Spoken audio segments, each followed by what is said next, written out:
Elorrion diotenez, duela urte asko, Lur izeneko gaztetxo batek errementari izan nahi zuen.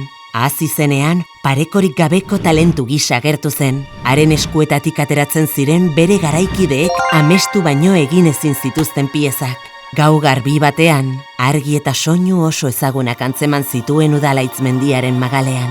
Sutegi bat zen, hurbildu zenean izaki zahar bat ikusi zuen bertan lanean. Lur laguntzera hurbildu zitzaion. Hainbat gauetan elkarrekin lan egin zuten Lurrek ezagutzen ez zuen zerbaiti forma emanez.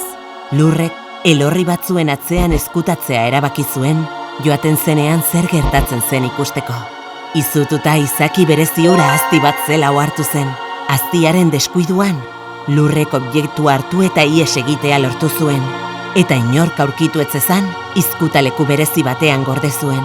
Egun batean norbaitek bere etxeko atea jo zuen. Izaki ile zuri luzeduna zen. Objektua non ezkutatu zuen esateko estutu zuen. Mehatxu egin zion bere senideen ondorengoen bila itzuliko zela esanez. Bizilagunei gertatutakoa kontatu ondoren, auzolanean esi bat sortzea erabaki zuten. 500 urte geroago, botere hori ahultzen ari da. Lurrek bazekien hori gertatuko zela.